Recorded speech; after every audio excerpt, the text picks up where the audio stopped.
Samarambham Shankaracharya Madhyamam Asmadacharya Paryantam Vande Guru Paramparam.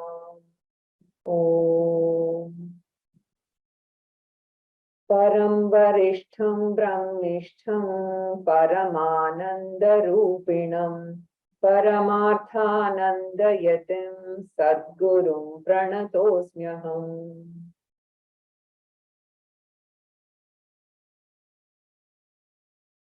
Vasudevendra Yogindram Natva Jnana Pradam Gurum Mumukshunam Hitarthaya Tattvabodho Vidhiyate.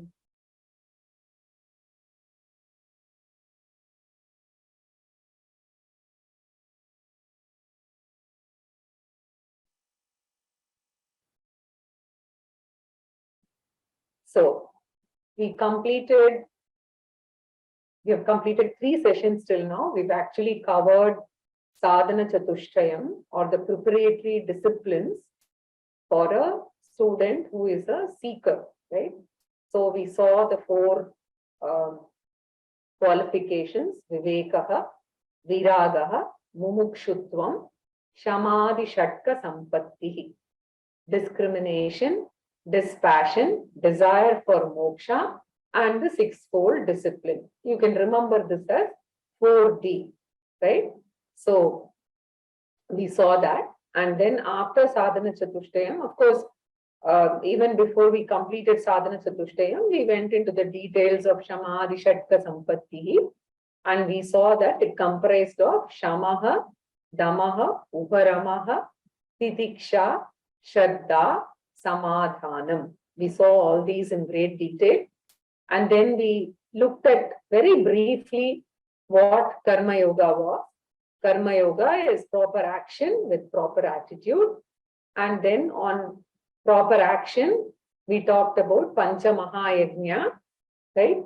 The 5 different types of yajna. We saw a little bit because it's already covered in the Karma Yoga session of Introduction to Vedanta. And we also said that Ishwararpana Bhava and Ishwara Prasada Bhavana, both are very important for Karma Yoga. So proper action and proper attitude. So attitude covers this part. And then we also saw very briefly about Upasana Yoga, the importance of Manasa Japa, Parayanam, Puja, etc. And I also said that if you look at it, Karma Yoga addresses the qualifications of Vivekaha, Viragaha, and Mumukshutvam, and Upasana Yoga addresses Shamadhi Shatka Sampattihi. So basically, by living in Grihastha-ashrama or Brahmacharya-ashrama, by following the ashrama dharma and doing whatever is written in the Karma Kanda and living as per a life as per, Pancha Mahayajna, etc., along with, of course, earning for a living and spending for a living and all of that. When you do all that, Karma Yoga over a period of time gives us these qualifications. And I also said that it is available in different percentages with different students. And as we embark on this journey and as we get more and more Chitta Shuddhi or mental refinement, we become more and more qualified to assimilate this teaching. So we covered all this, right? And then the author said, Tataha. Tataha means after acquiring this qualification reasonably, right? Like a pass mark kind, right? So once we get some minimum 35 or 40 or something, then automatically we can see that only such people will have even interest in this subject and will come to the class and attend class, etc. Right? Otherwise, you don't feel like listening to this at all. So you never come, you never have an interest in this kind of a subject. So the very fact that we are able to come to the class, attend and assimilate means that we have sufficient qualification to even embark on this journey, right? So, Tataha, after having the 4 Ds, Tattva Vivekasya Adhikarinaha Bhavanti. So they become Adhikaris, meaning qualified, prepared students of Tattva Vivekaha or inquiry into reality. We are going to enter a very, very important topic. From now on, you can see that, it will all be totally new if you have not been exposed to the subject at all. So then the next question is, Tattva Vivekaha Kaha? Atma Satyam Tadanyat Sarvam Nityeti. So this word Nitya is very, very important, and we are going to see in detail what it means so that we don't have any confusion in our mind. So the next question is Tattva Vivekaha Kaha. So whenever you see this Kaha, Ka, Kim, etc., you have to take it as the Shishya is asking. Shishyaha Uvacha, right? And what is the Guru's answer? The Guru is saying Atma alone is Satyam, Tadanyat Sarvam Nityeti. Everything else is Nitya, other than Atma, right? So basically, we can call anything other than Atma as non-Atma, or in Sanskrit, we say Anatma. Tadanyat Sarvam, meaning all of the Anatma is Nitya. Nitya means not that real, right? So these two words are very significant words, which are basic and fundamental concepts of the Vedantic teaching. So let us go through this slowly, and please observe as I go through the examples. So some of you may have come across this in Chandogya Upanishad, right? There is a dialogue between Uddalaka and Shwetaketu, and an example of cause and effect is discussed there, right? So how many products can be generated out of one cause, the material cause? The Upanishad gives 3 examples, very beautiful. Just as one lump of clay, right? From one lump of clay, you can have varieties of earthenware, and similarly from one bar of gold or a lump of gold, so many ornaments can be produced, or from iron, right? One iron piece, varieties of iron products can be produced, right? So it's a specific mantra where all these are explained. Yata saumyaikena lohamahina sarvam lohamayam vijñātam syāt vācārambanam vikaro namadeyam dohitam ityeva satyam. Vācārambanam vikaro namadeyam. Very, very significant verse. And Shankaracharya paraphrases this and says, Vācārambanam vikaro namadeyam mrittike ityeva satyam loka ityeva satyam. What does this mean? The message is, whatever you imagine, right? See, take gold. So many ornaments are there, or take variety of earthenware, right? It is all made out of just clay, right? So, if you take, let us take, for example, for this discussion, of course, the Upanishad talks about very beautiful examples. The first one it says is Mrit Pindam and basically the Gata, right? That is pot and clay. And then it takes Loha Mahina and Loha Mayam. That means it takes gold and gold bead, right? It takes that as an example. Or you can say any metal and metals formation. And then specifically it takes Nakha Nikrintanena. Very interesting.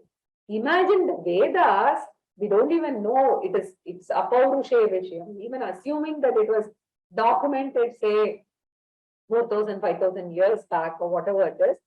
At that time, it talks about Nakha Nikrintanena, right? With the nail cutter. The nail cutter is the example.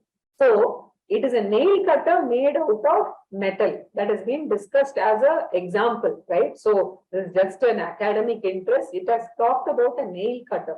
So we must have been very, very advanced, right, in knowing some of these technologies at that time. But for the purpose of our discussion today, let us keep it simple. We will take the example of solid gold and gold ornaments. So we can understand 4 features of ornaments and 4 features of the gold, which is cost. Please travel with me for the next 5 to 10 minutes. Everything will get clarified. So 4 causal features and 4 effectual features. So effectual means features of the effect or product. So effect or product is the same. So the first one, right, the gold, the lump of gold is ekam. So the Kaaranam, the gold, is ekam. Whereas the ornaments created from this single gold is many, right? So karyam anekam, right? So ekam means one, anekam means many, gold is one, ornaments are many. Then the second feature you can find is gold is the substance or essence behind all the ornaments, right? So ornaments are not substantial by themselves, right? They're only a form and shape which is given and a particular name is given, but the substance is only gold. So Kaaranam is saram. So gold is the substance. Ornaments by themselves don't have any weight. Therefore, the second one is saram. Gold is substantial, saraha, right? Essential, substantial, right? Now, when it is taking the form of a bangle, then you give it a name, gold bangle, gold ring, gold necklace, etc. Right? So therefore, ornaments are non-substantial, name and form. Gold alone is the substance, right? So the effect is asaram. It is useful, very useful, but non-substantial. And then the third feature, of course, right? The gold existed before the ornaments were made. After the ornaments are made, also the same gold is there. Suppose you make some ornaments, then you don't like the ornament, then you melt it. So now the ornament is not there, but gold is still there, right? So you happily make ornaments only because the gold is not going away. If it were to go away and in its place the ornament comes, then you wouldn't make the ornaments, right? Because you are more bothered about the gold, right? So trikale apitishtati, the gold, the substance is present in all the three kalas, that is the past, present and the future. Therefore, gold is nityam. Nityam means permanent, right? So all other things, like all the names and forms, has a date on which it comes and a date on which it goes. Whether it is manufacturing date, expiry date, or date of birth and date of death, right? So the ornaments are anityam, but gold is nityam. So Kaaranam nityam and karyam is anityam, right? So karyam means a product. So all products are anityam and cause is nityam. So we completed ekam, saram, and then nityam. The fourth one is we are going to apply here now in Tattvabodha. Gold alone exists by itself. Gold alone exists by itself. Right? The ornament requires the grace of the gold to exist. You must remember this. The ornament requires the grace of the gold to exist, right? So similarly, the desk on which this laptop is there needs the wood, right? The grace of the wood to exist, right? So ornaments have got dependent existence or borrowed existence, which is borrowed from the gold. And once you generalize this statement, you can say all karyams have got borrowed existence from the Kaaranam, right? So whatever has got original or intrinsic existence, Shastra calls it Satyam, right? Whatever has original existence is called Satyam, and all karyams which have got only borrowed existence, they are all called Asatyam.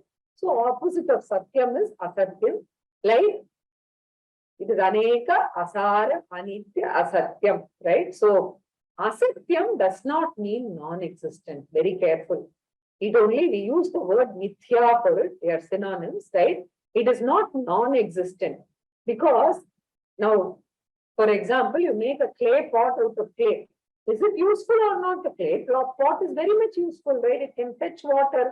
So it is very much there, right? You can't say that it does not exist. It has borrowed existence, right? So, asatyam does not mean useless. Asatyam is existent and it is useful, right? So, asatyam, even though it is existent, it does not have its own original existence. It has got borrowed existence. This is exactly like the moonlight. We call it the moonlight. But that light is not of that of the moon, but it is on the moon, right? So very similarly, all products are existent, but they are not useful because of their own, on their own.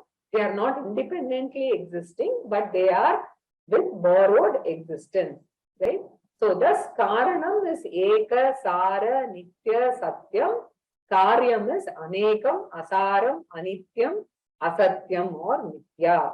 So it's very important to note these words because this is absolute basic fundamentals of Vedanta, right? So Eka, Sara, Nitya, Satyam, if you write it in English and then these brightly colored ones, you just put them together, it is ESNS, right?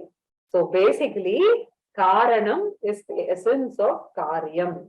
This is Swamiji's acronym. So it will be very useful to remember ESNS, Eka, Sara, Nitya, Satya.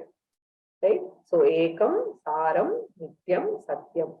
So here the author says Atma or Brahman or Tattvam, which is the truth of the universe. This Atma is the ultimate cause of the entire universe. We know that it is originated at some time, maybe about 14 billion years ago or something.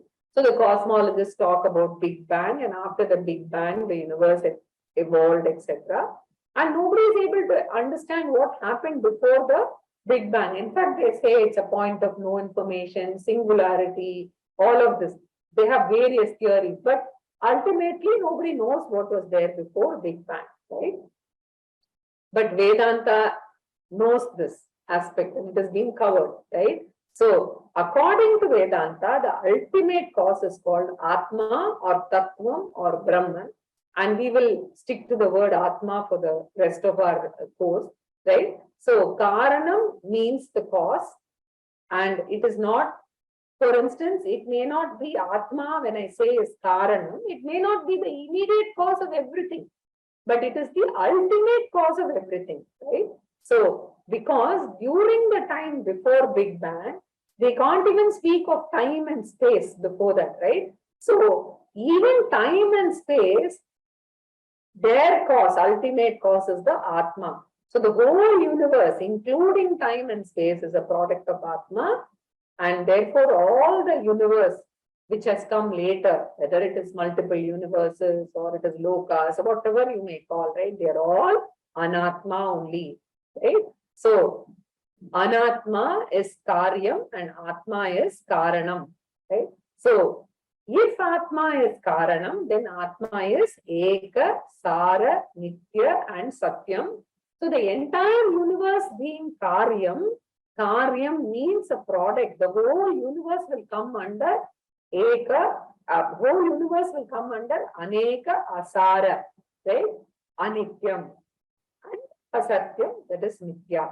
So therefore, the entire universe is only name and form. It is non-substantial principle. Asaram is the word, right? Not only it is Anekam and Asaram, the whole world is Anityam and Asatyam also. So what is happening? Vedanta says it is extremely risky to emotionally depend on this world, which is impermanent. Holding on to impermanent thing will only create a sense of insecurity. And one of the expressions of samsara, one of the expressions of human problem is insecurity. Right from childhood, we are insecure. After landing in a job, we are insecure. Right? When we grow old, we are insecure because we don't know how long we'll be healthy. Right? So always, whether it is you start your own business, that is maha insecurity. Everything, right? So Vedanta says insecurity can't be avoided as long as the human mind holds on to Karya Prapancha, the universe which is Anityam. Therefore, for functioning in the world, you can use, but for security, never use the world.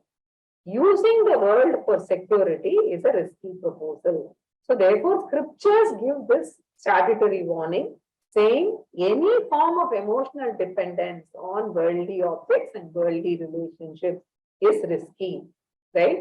And this we will register very well once we know that world is Karyam and Anityam. Finally, the whole world is Asatyam, like the moonlight, which does not belong to the moon. The existence of every object, right? When you say wall is, ceiling is, fan is, the earth is.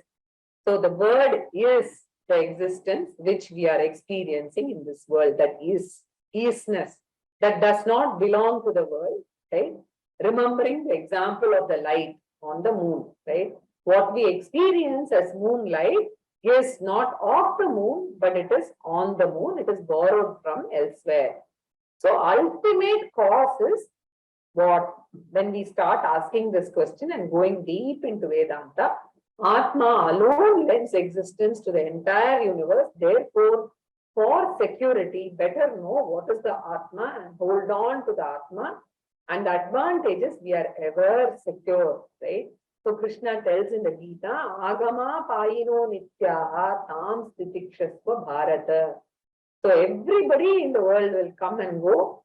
May you be mentally prepared to welcome and also let go at any time, right? So then life does not become a threat or a source of sorrow born out of loss of things. This is called liberation. Not allowing the world events to disturb my mind is called liberation, right? Very important. And this liberation is possible only if we hold on to Atma. And we can hold on to Atma only when we know what that Atma is, right? Therefore, look at this important sentence here. So, tattva vivekaha kaha atma satyam tadanyat sarvam nityeti.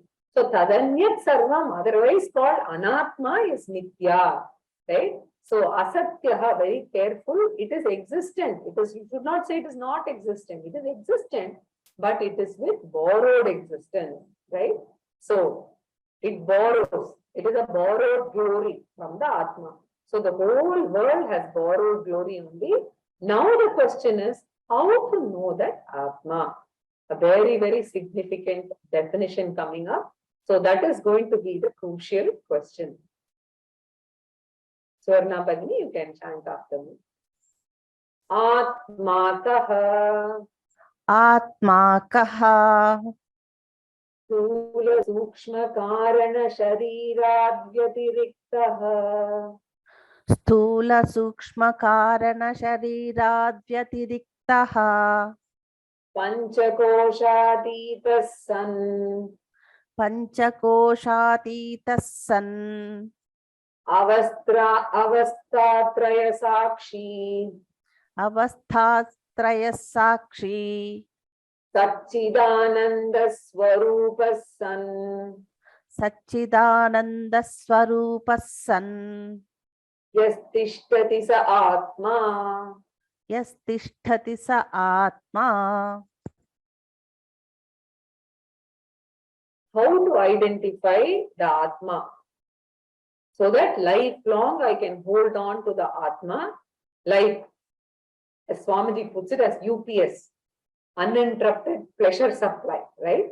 So when the outside current or something is fluctuating, you depend on the UPS, right? So you depend on Atma for uninterrupted pleasure supply, literally, right? So how, or if you say it is a source, right? Pleasure source. Now, how to identify the Atma? Because we said Atma is Ekaha, Saraha, Nityaha, Satyaha, right? We said that. So when we say Atma, we say Ekaha, Saraha, Nityaha, Satyaha. When we say Brahman, then we use Ekam, Saram, Nityam, Satyam. So Saraha means what? The essence. The essence means what? The substantial entity which supports all the products, right? So to identify gold, where should you go? Suppose you want to identify gold in the ornaments, where should you go?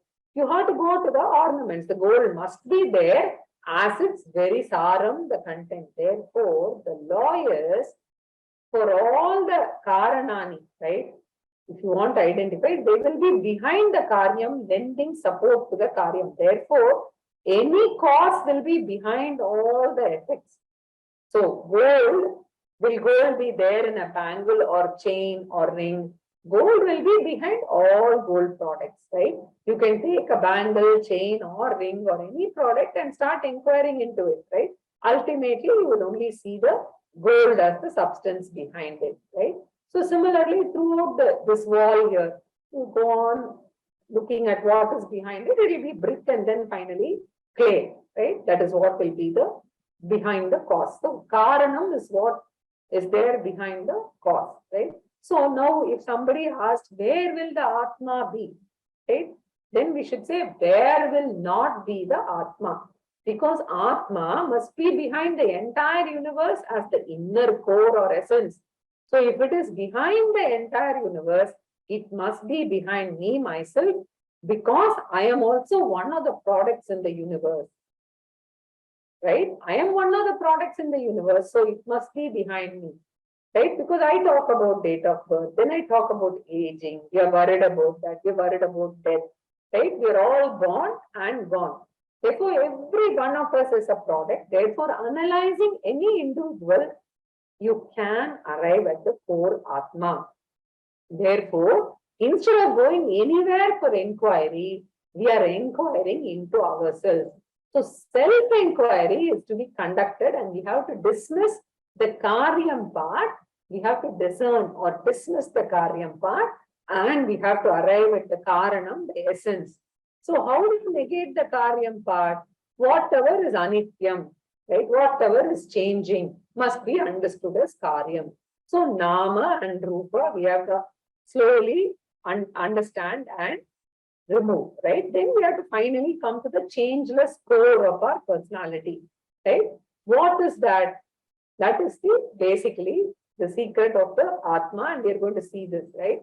And slowly we will unravel this one by one. We will understand the meaning of this sentence that we read, and then we will be able to understand what is the Atma. So we are going to arrive at it ourselves and arrive at the core, which is the sustainer. This is a very, very important definition of Atma. Any Vedantic student, first thing we need to get by heart, this definition. Extremely important definition. Okay. So I'm going to take it in parts. So therefore, the Kaaranam, for the benefit of this inquiry, the individual is divided into several layers of personality. You see one light blue color, green color, and pink. I'm going to discuss all that. So first they talk about world as a combination of several elements. Science students will remember, we have studied barium, calcium, aluminium, etc. Right? So many elements we have said. And then the elements are analyzed, then we come down to molecules, then from molecules we come down to atoms, etc. And science has not stopped probing, they keep on probing, even subatomic particles, etc. But Vedanta, long before, has finished its job. Modern science is still struggling to find out what is the ultimate essence of the creation, right? So our Vedanta also divides our personality into several layers so that we can gradually go from grosser layer to the finer layers. So gross elements are visible, but when you go to atom, it is not visible, right? So the finest of atoms is not visible. Similarly, our personality is also divided into layers. First division is our body itself, which is divided into 3 layers of body called gross body, subtle body, and causal body called Shariratrayam. So this light blue color here, which is Shariratrayam, which division is based on the raw material. So the raw material based classification of personality. So gross body is made up of gross materials, subtle body is made up of subtle materials, and causal body is made up of the subtlest of the materials. So this is called Shariratrayam, one classification. Then the very same body is classified from the standpoint of the various layers of our personality. That's the green one. Like physical personality, emotional personality, intellectual personality. Like we were speaking earlier of IQ. Now suddenly this new concept of EQ has come up, right? So importance of EQ, IQ, right? So personality-based division, 5 layers of personality is called Panchakosha. So 5-fold personality. Then we saw 3-fold body. Then the third classification, which is shown in pink color, right? It is based on our experiences in our life. All our experiences are classified broadly into 3. In fact, until I came to Vedanta class, I never realized that we actually have three different kinds of experiences. What a beautiful concept. One is called the waking state, the Jagrata Avastha, where we clearly experience the external world, which is objectively existing there. Then we do have a dream or dream-like state where we are not living in the external world, but we are living in our own projected world. Sometimes it is night dreaming, sometimes it is daydreaming, right? So you're sitting and having a blank look and you're thinking about something else, right? So mind is running somewhere else. So this is the dream state. So there is no objective external world here. Then we have got a third experience in which we don't experience either the external world, which is objective world, nor do we experience a subjective dream world. The whole personality is dormant. It's not absent. You have to be very careful. Not absent, but they are all dormant. And our knowledge, our ignorance, our worries, all of them are dormant. And how do we know they are dormant? Because there is a state when we don't recollect. But when you wake up, each one collects his own memory.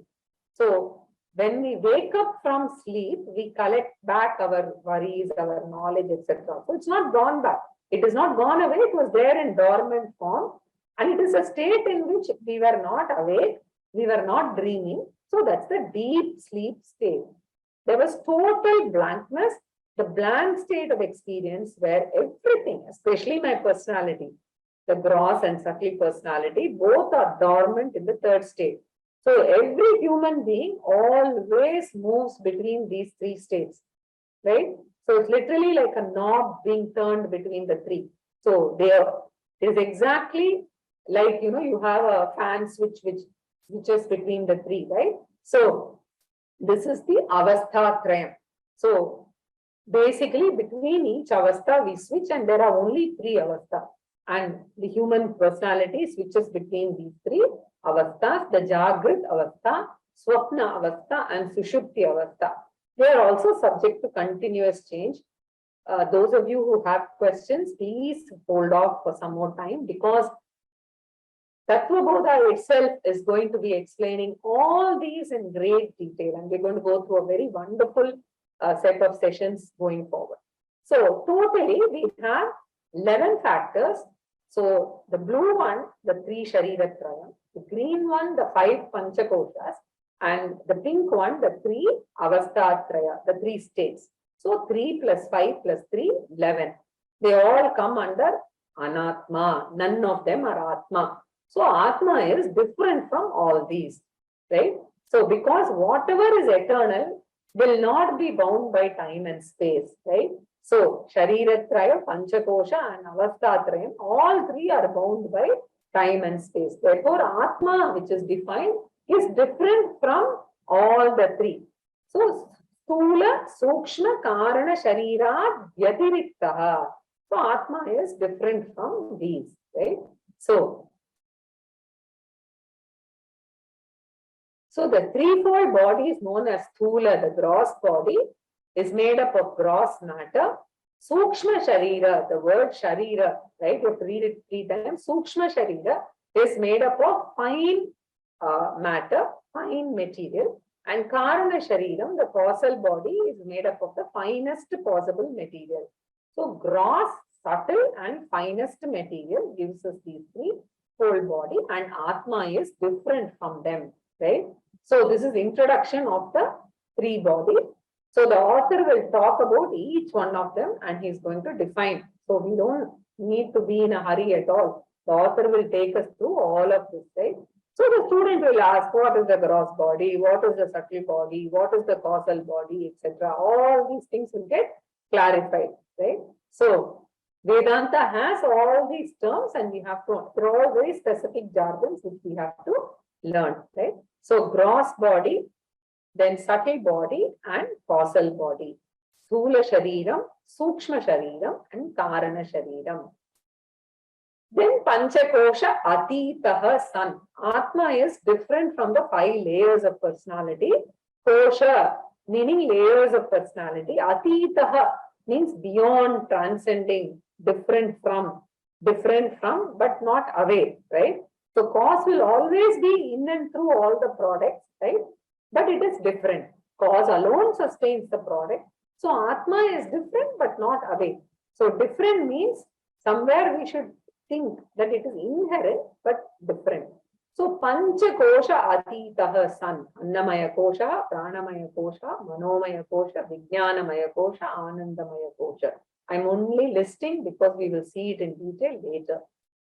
Then Avasthatraya Sakshi. Sakshi means the witness principle, the awareing principle, the consciousness principle, which witnesses the change from one avastha to another.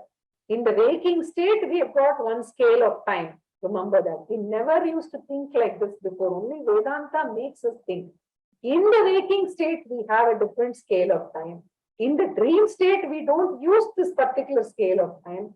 During dream, we have different states. That's why in one dream, a person can be born, grow up, get married, get children, grandchildren, everything within matter of sub-seconds or few seconds, right? So you can even go all the way up to Kanakabhishekam. So because dream, time and space are different. So the consciousness principle, that witness principle is aware of waker's time and space, and that it goes away when I go to dream. Not now, when I actually in waking state and in dream state, it is aware that the time and space is different, because the time and space is totally different in both the states, right? And similarly in deep sleep or blankness, right? Again, there is no absence of experience, knowledge, everything is in knowledge is in dormant form, right? We don't remember anything, right? Only when we get up, we are able to say, oh, I slept peacefully, right? So Atma, the fact that we are able to recall and say, I slept peacefully, and the fact that we are able to get up and we are awake and we are alive, right, indicates that there is a Sakshi which has been a witness for this third state too, right? So very interesting. We will see more in detail, right? So it is different. Atma is defined as different from all of these, and it is Avasthatraya Sakshi, right? So we must remember that. So what is the nature of this Atma? The nature of Atma is defined as Sat Chit Ananda, threefold nature.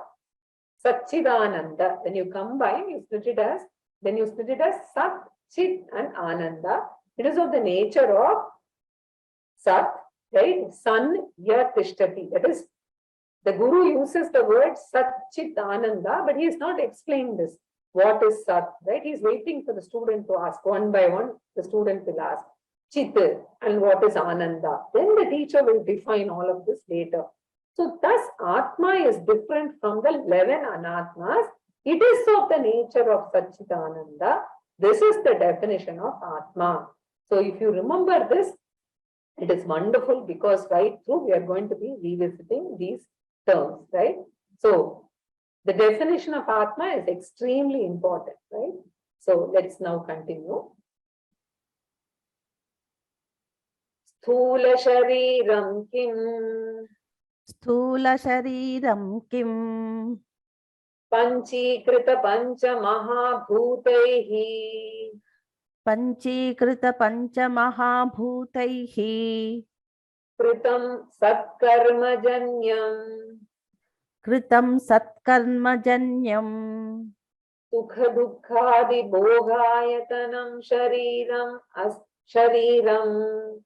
Sukha Dukkadi Bhogayatanam Shariram Asti Jayate Vardhate Viparinamate Apakshiyate Vinashyatiti Asti Jayate Vardhate Viparinamata Apakshiyate Vinashyatiti Shadvikara Vade Tat Sthula Shariram. Shadvikara Vade Tat Sthula Shariram. So Viparinamate Apakshiyate, when it is not, when the Sandhi is not there. So Sthula Shariram Kim. What is the gross body, which is the first Anatma, which is being defined? So let's look at the second line first. Sukha Dukkhadi Bhoga Yatanam, right? Sukha Dukkhadi Bhoga Yatanam. The word Ayatanam, right? It is not It's bhogayatanam. Very important. Sukha dukkhadi bhogayatanam. So bhoga ayatanam. So the word ayatanam means it's an abode. Okay. So what is Tattvabodha trying to tell us? The physical body is only like an office which we have rented out for transaction in the world. Because we want to do different transactions in this world, right? And very interesting, the transaction itself is supposed to be threefold. All transactions that we do. First, as a knower, as a jnata, I want to learn a lot of things. That is why we are put in a school immediately after being born and after, learning to speak a few words, right? So that is the first thing, the knowing, then or learning, right? Jnata. Then you have the karta, the one who does, and then bhokta, who is the experiencer. So all transactions come only under pramata, karta or bhokta, or jnata, karta or bhokta. So to do these transactions, I need an office, because for any business, we require an office, right? So here, according to the scriptures, our body is not ourselves. Our body is a rented office. As long as we want to do the transactions in this world, in this area, we will use this office. The moment the work is over, the office room is vacated. Similarly, the individual has to vacate the place, the body, right? Basically, exactly like using the office room and vacating, the person, right? We will see the jiva has to vacate the body. The body is a temporary place. So, punarapi jananam, rebirth is nothing but fixing up another office called the physical body to continue the operation. And once that operation is over, in fact, even while dying, right?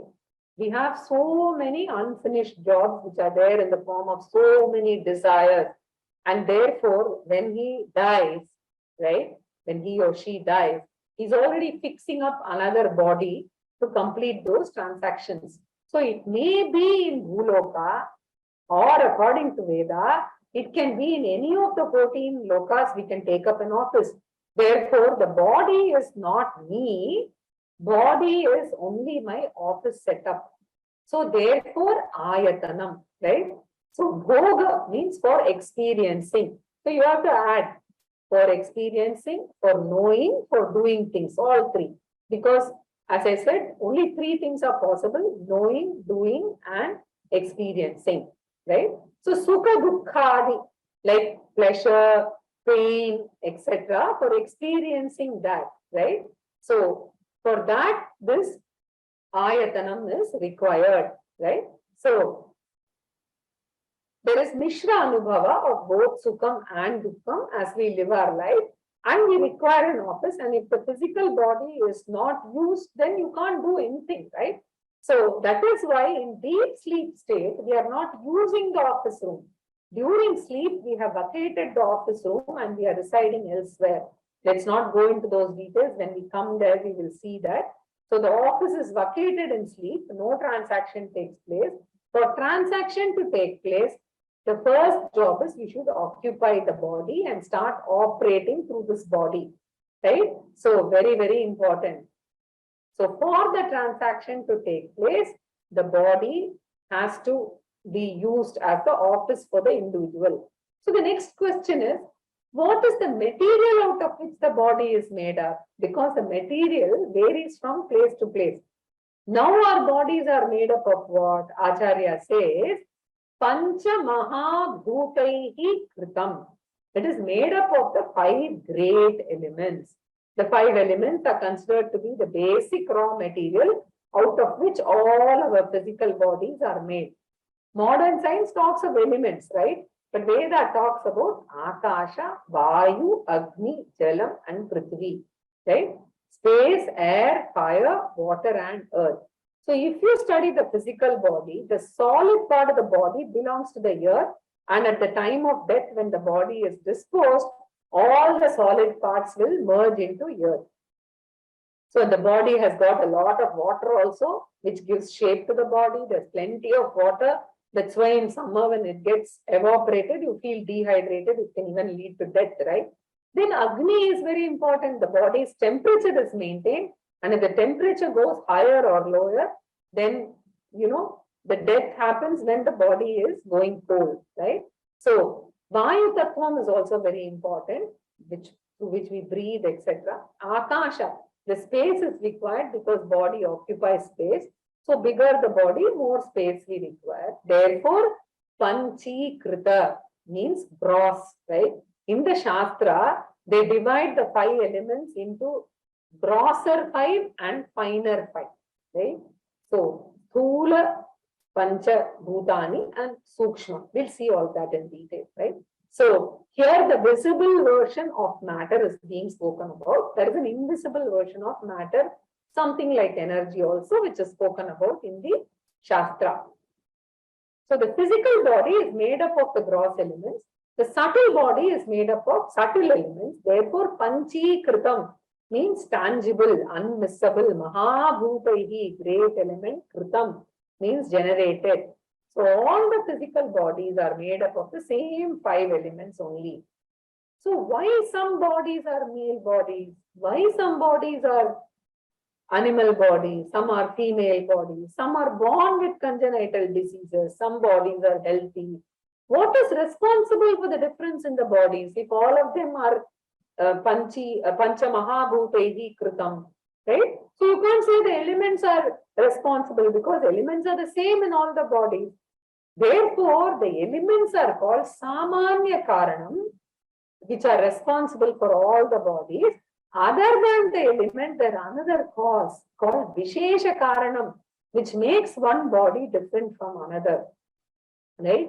You can see that even in a family, when one parent has diabetes, some children get diabetes born to the same parent, some don't get, right?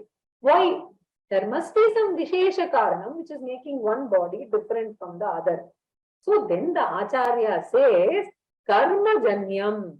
Karma here means the good and the bad action done in the previous office, right? We use business tactics and we do sometimes we resort to all kinds of activities, right? So therefore, in the Purva Janma, when I was doing business in the previous office, I did a lot of good work earning money, right? But I did a lot of bad work also, right? So we see many industries are polluting the environment, etc. It's fine. Today you can escape our governmental regulations and laws, etc. But we are not going to escape the universal law, right? So we are polluting the Ganges, etc. They're all papam, right? And because of that, so many people are also falling sick, etc. Right? Due to pollution. So they're all wrong karma producing papam, and the papam will not leave that person, right? We can get away from this world, right? Sometimes even in this world itself, we face the consequences. But this is karma janyam, and karma janyam is vishesha karanam. It determines the type of body. If it is a superior body, sat karma janyam. Otherwise, it is asat karma janyam. But generally, human birth is considered superior because we have a free will where we can influence our future. We can learn the scriptures. We can, understand the value of moksha and take a decision and discern, right? So, we know what is dharma, we know what is adharma, we can avoid adharma. Not only that, even the previous papam, if we have earned, we know how to neutralize it. We can do good karma and we can neutralize it. So, human janma is considered sat karma janyam. So, thus physical body is the office of the individual and it is made up of 5 elements, which is common to all, which is also caused by karma, which is not common to all, which varies from individual to individual. So it is called Shariram, since it is made up of 5 elements, which is the matter, and the matter is continuously changing and decaying, right? So no body can escape this continuous decaying, right? So Shariram is derived from the root Siryamana Swabhava. So whether we like it or not, we are aging. So it is generation followed by degeneration. And the body is subject to 6-fold modification, right? Continuously changing. So first is Asti, it exists in potential form, right? So initially, it's like a plant is potentially existent in the seed form, the invisible seed being the fetus, right? Then jayate, after 9 months of change within the mother's womb, jayate, it comes out, and within the nature itself, it is inbuilt, right? The child will grow sufficiently and come out of the womb of the mother with the mother who nourished the baby, right? So automatically the baby will be released from the womb. The spasms happen automatically. So this process is called jayate or janma. This is the second change. The third one is vardhate. So initially the baby weighs very less, and then slowly it grows and becomes from 3 kgs, it goes all the way to say 100 kgs, right? So the baby grows, vardhate, and then viparinamate, undergoes change between the ages of say 20 and 45. Lot of changes happen, right? Viparinamate. And then of course apakshiyate, degenerates as we start going older, right? And slowly you can see the knee pain coming and all of that. Our body becomes old, degeneration in jara, which is old age. And then vinashyati, perishes, the body dies, and everybody is immediately thinking of how to dispose of this body. Nobody wants to keep, right? So even the nearest and dearest want to dispose of. So vinashyati, shadvikara, endowed with all these 6 modifications, is called sthula shariram, right? Of these 3 bodies, the grossest body has got the shortest life, because even when the gross body dies, the subtle body continues and it fixes another office elsewhere, right? We are going to see this later, but before that we'll go into the definition. Sukshma shariram kim? Sukshma shariram kim? Apanchikrita pancha mahabhutaih kritam. Apanchikrita pancha mahabhutaih kritam. Satkarma janyam sukha dukkhadi bhoga sadhanam. Satkarma janyam sukha dukkhadi bhoga sadhanam. Pancha jnanendriyani. Pancha jnanendriyani. Pancha karmendriyani. Pancha karmendriyani. Pancha pranadayah.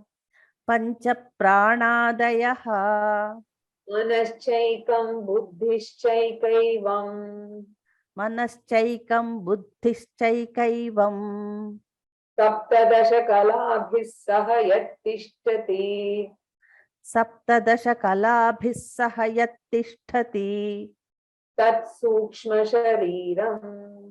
Tat sukshma shariram. So, sukshma shariram kim? What is the subtle body?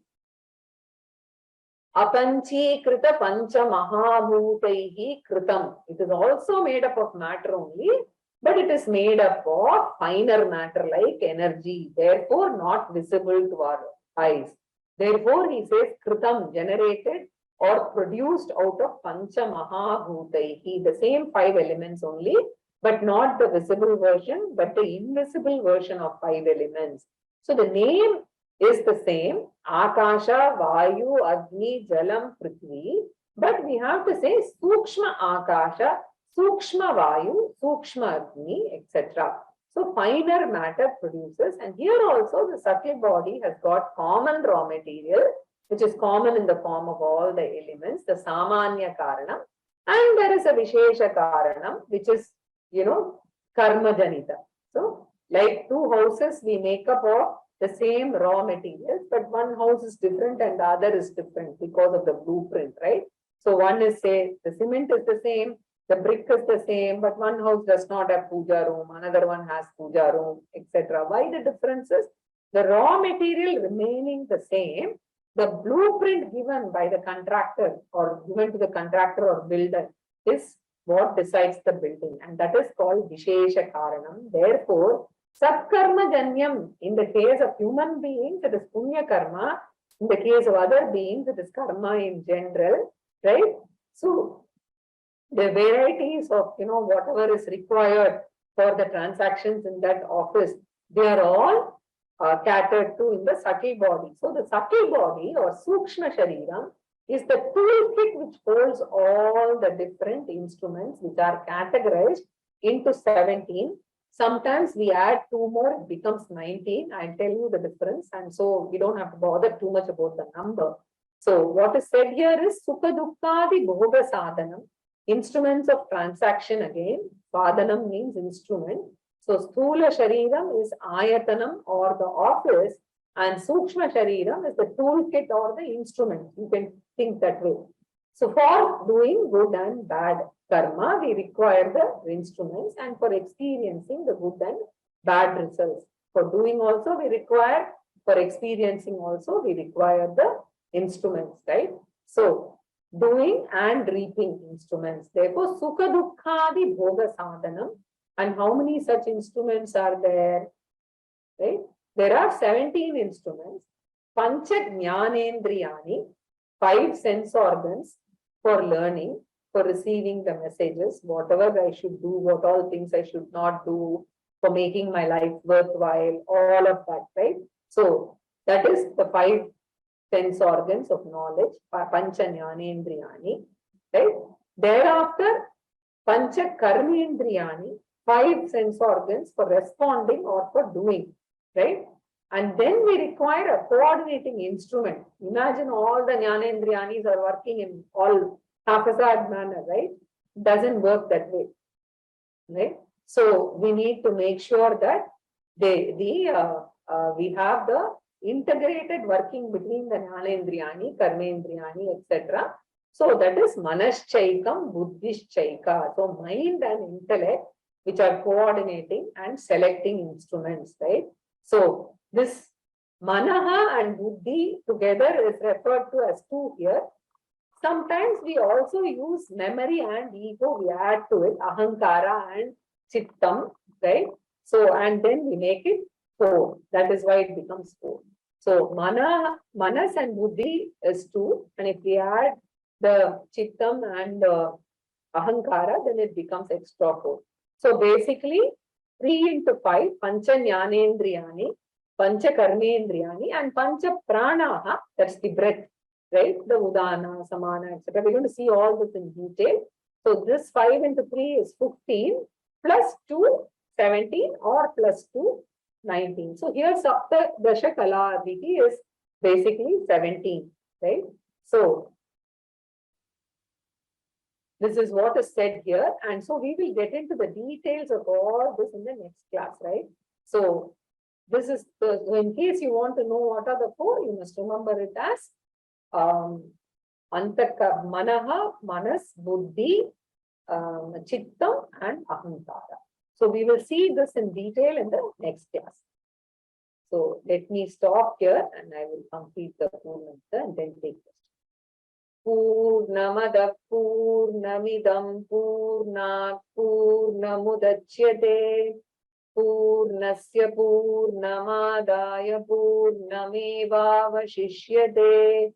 Om Shanti Shanti Shanti. We'll revisit this from last class. I've just noted down. Okay. Any questions?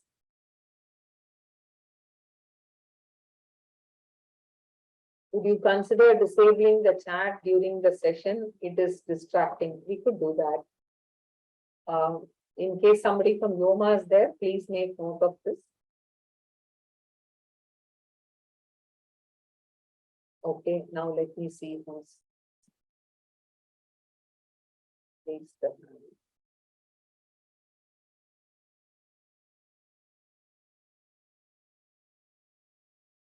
Yogi Chivlula. Namaskaraha, Mahoday. Chivukula. When a baby is born, with respect to Sukshma Sharira, does the baby possess the Antahkarana, that is the intellect, especially the intellect, mind and the intellect, especially the intellect portion? Yes, in potential form. In potential. And we will see the Kaaranam Sharira, we will be able to connect. Yes, in potential form, it is dormant and it starts developing. Dhanyavada, Mahoday. There's somebody else who's marked as iPad. Please speak up. Madam, Venkateshwar, Okay, says, go ahead. what is the time scale of this karma phalam?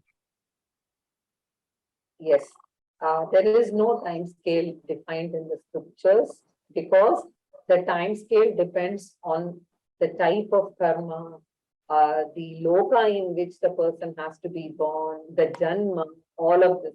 So therefore, the scriptures have their, basically the law of karma is quite complicated. No wonder Bhagavan is going to be the administrator. We are going to see that is going to administer the law of karma. So the time scale itself will be different based on the loka as well as based on the janma itself. Because, see, people venture to do all ashastric things, thinking that the karma phalam will come later, who is bothered after death, etc. This attitude, there is no fear of shastras. That is why I am asking karma phalam, this time scale. If it is immediate, that fellow will be scared. But if it comes, it can be immediate also. We are going to see this in detail. It can be immediate. Because of the fear of this thing should be there for a person to be prohibited to do bad things. Doesn't say that it will only happen in the next janma. No, doesn't say that. It says it can happen now, here and now also.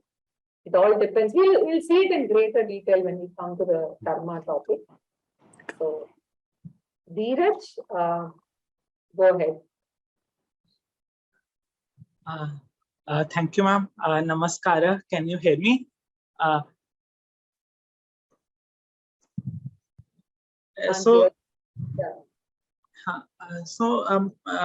Ma'am, my question is that, like, so when we say we go from one body to the other body, like after death, then what is it that is transcending? Is it the Atman or is it the Sukshma Sharira and Karan Sharira, or like all three go to the next body? Like yeah, this is a question that I'm going to put into that slide called parking points. This is going to be explained in detail. So you'll have to wait for at least 7 or 8 sessions because we need to do a lot of basic things before we get there. But we definitely get here and we get a lot of clarity. Sure. Thanks a lot, ma'am. And like, there is one question which I've been thinking, like, from my childhood, that like when we say that, it's the same, like the Atman always goes from one body to the next, but then we also see that the population is growing. So is the number of Atmans growing with time? But if, or like, are there like new Atmans which are also created? Like how does the population increase? This also we will take up at the same time. Please definitely, if you don't mind, drop me a mail with both the questions so that I don't miss them. But I will remember and put it into the last slide so that we revisit this. Okay? Sure. Yeah. Then we have Revati Shankar, who wanted to speak up.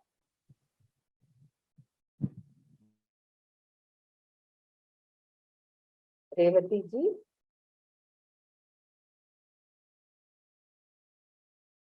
Okay. Mala Shivaprasad. Namaste, madam. I had 2 questions. So when you say Pancha Karmendriyas, what are they actually? Next class.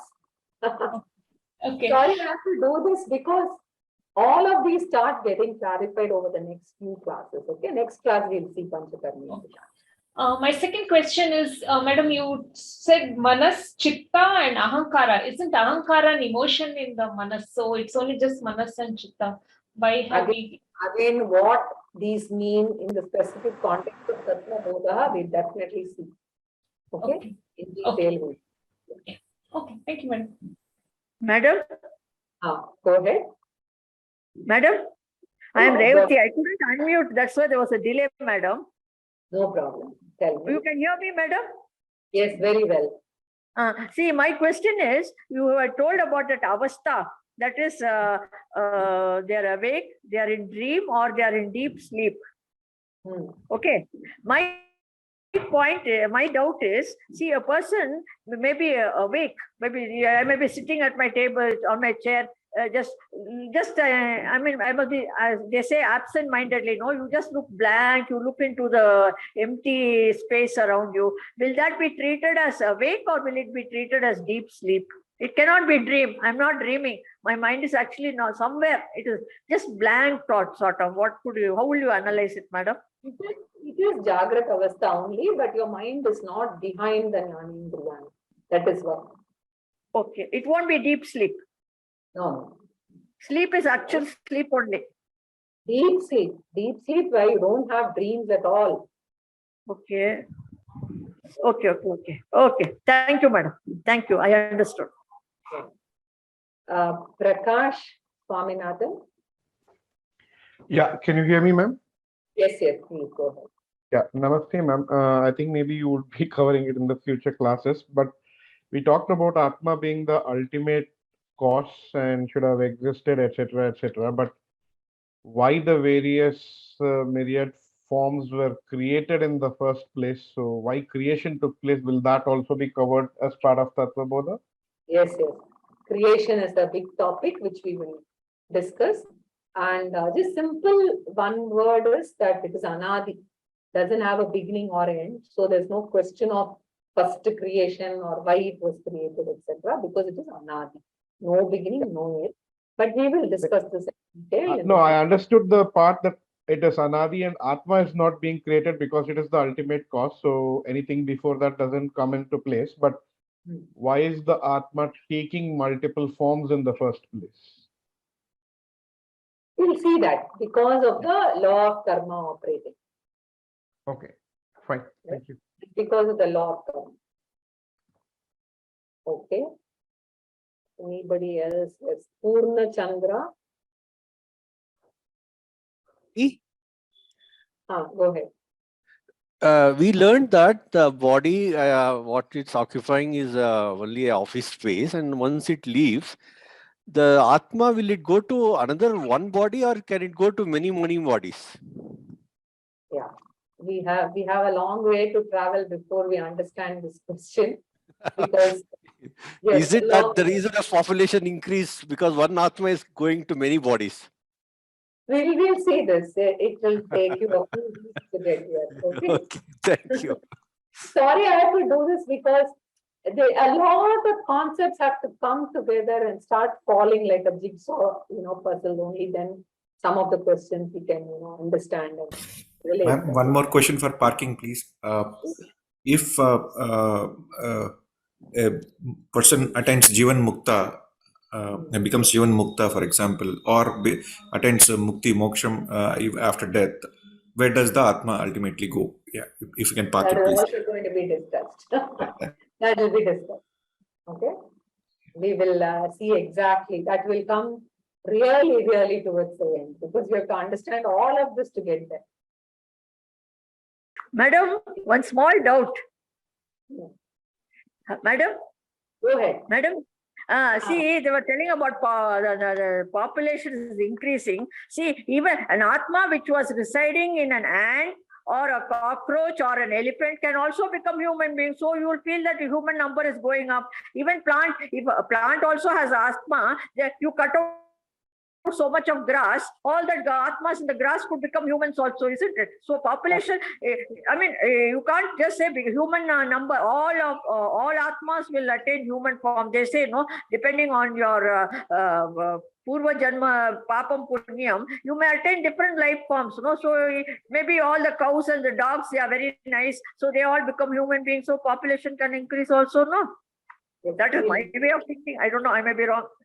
No, we'll come to it. You're right. You're in a way right. We'll come to it. So okay, thank you, madam.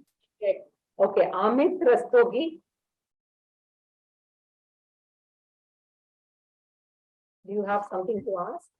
Yes, namaste, ma'am. So I was reading somewhere that the fifth kosha, the Anandamay kosha, the third state, which is Sushupti, and the third type of body, which is causal body, they are essentially consciousness themselves. So in each of these, is the consciousness concept away from these as well, according to what we studied today? Yes. It is away from them, but a lot of the scriptures define Anandamaya Kosha, Sushupti, and causal body as kind of the state to be attained. It doesn't say it's the state to be attained. That's where you've mixed up. Anandamaya Kosha, Karana Shariram, yes. All of them, and deep sleep state, they're all connected. Yes. But that's not the state to be attained. Atma is Vyatiriktaha, different from all of this. So we'll understand the difference as we go along. Okay, thank you. You got it partially right, but it is not the Atma. Got it, thank you. Then Uma V.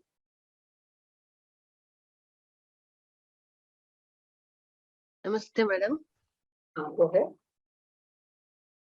You were talking about we getting different bodies due to karma, and we accumulate karma only when the Atma gets into a body.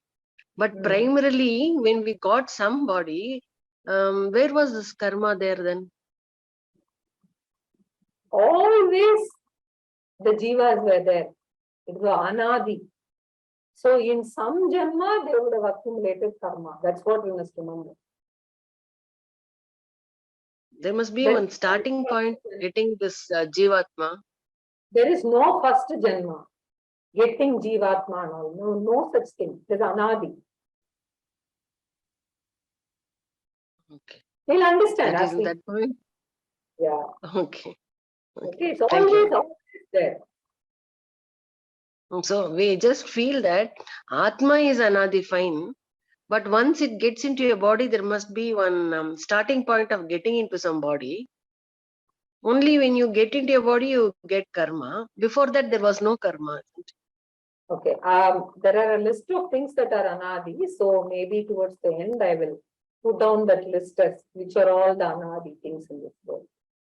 Okay. So all of must have been in that anadi stage. Pardon? All these Atma were there in that anadi stage. And later on, it got into some body. Anadi means beginningless. Yeah, all of us have got Atma, which is not, that is, we are all Atmas only. That I can understand. But then how this karma got accumulated, that is one point. Some janma or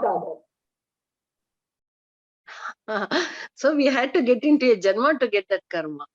We were always Before having or the other. That's what I'm saying. Okay. The only way to get out of it is what we are now doing. The only and way that realization happens only in the mind. And that realization happens only in the mind again. Correct. Let's not jump, then others will not be able to follow. So we'll take it up as we go along. Okay. Okay. Thank you. Thank you. Yeah. So Kamakshi K. Namaste, madam. A small clarification. Sometimes we come across people whom we feel they are doing lot of trouble or lot of bad karma, but then they have a sudden and a very good end. Then what happens to the karmas they do? That is because we know only this janma of theirs. We don't know the other janmas, right? That is the problem. With our limited knowledge, we are looking at them. Good karma gives them the good end. Correct. But then what we feel is bad karma that we see them doing this time, will they have to take another janma? Yeah, especially if you're not exposed to the scriptures, that's what happens. We think that, they are doing a lot of bad things, but are getting everything good in their lives. Okay. Thank you. So, Nikhilesh? Madam, this is all about the Western culture. They eat meat, they do everything, but their societies look like more advanced and more kind of having more materialistic stuff. Vis-a-vis if you compare India, and we are all vegetarian and things like that. So how does it kind of logically stack up? Yeah, so we looked at Purusharthas, right? So what Purusharthas matter and what don't matter? When the human being decides that, right? Then the purpose of life is, served. So if the society is materialistic and your yardstick is wealth and comfort, then it is totally different. And Veda says, no problem, take your time, one day you will come here. Right? So that is how Veda looks at it. So every human being, however much wealth you have, right? You see people there, they're not necessarily happy. The wealthy ones are not necessarily happy, right?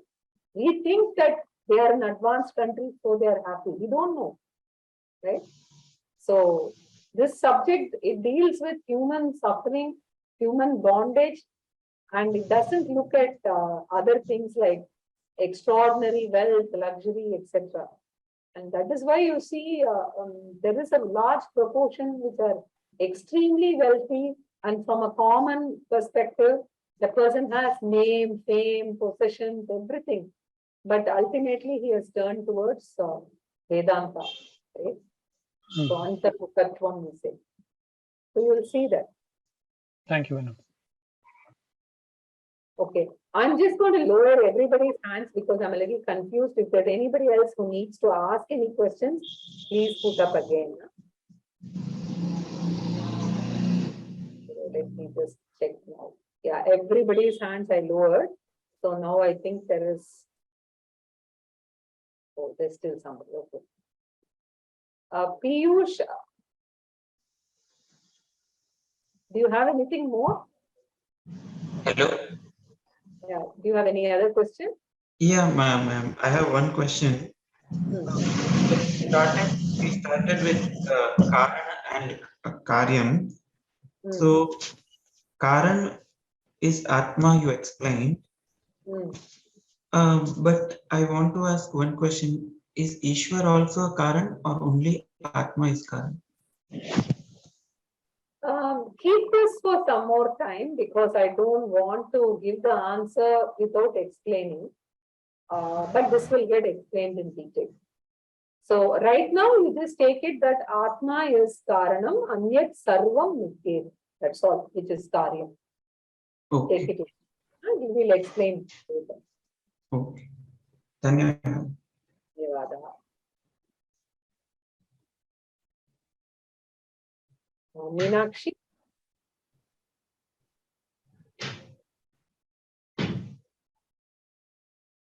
So Meenakshi is using an older version of Zoom. Okay. Ashokan.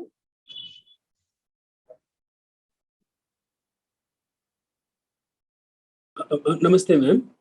Can you hear me? Yes, yes. Okay. So the introduction to Vedanta teaching, those set of classes, I'm not able to find in Vyoma site. It's available in YouTube, some part, but then Vyoma site, it is not available. Is it possible to put that course in the Vyoma site? It's there in Vyoma. It's called Introduction to Vedanta. Oh, I searched, it's not available. Maybe I'll try again. Why don't you drop a mail to Vyoma support or to me? That the mail IDs are here. Okay. So. Okay, I'll send it to them. Or you can even send it to me. You can send it to sanskritfromhome at vyomalabs.in. Because you can then have the material also, yes. Okay, thanks, ma'am. Meenakshi, I'm not able to promote you to allow you to talk because you're on a older version of Zoom, it says. So I think I've covered everybody.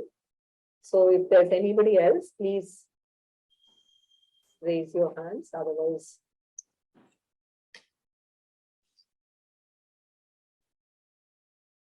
if there is somebody else who wants to ask a question. Yes, Fran, please go ahead.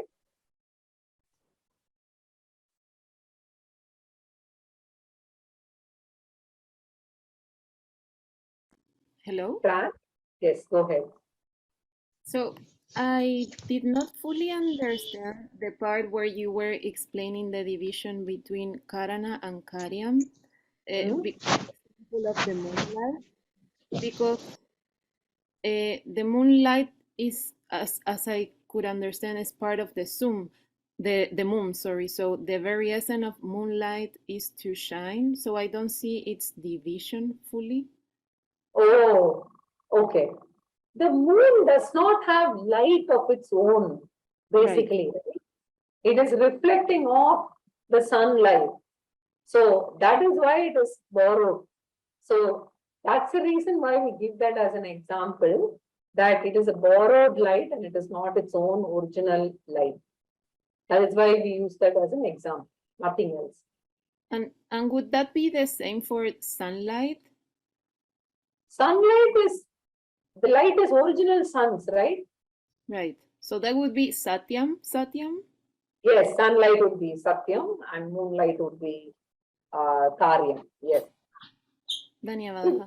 Just the example. You take the gold and ornament example, that is a much better, one in the initial stages, because an ornament, when it is, say, melted, it loses its shape, but the substance gold remains, right? So it's a better example that you can relate with in the initial day.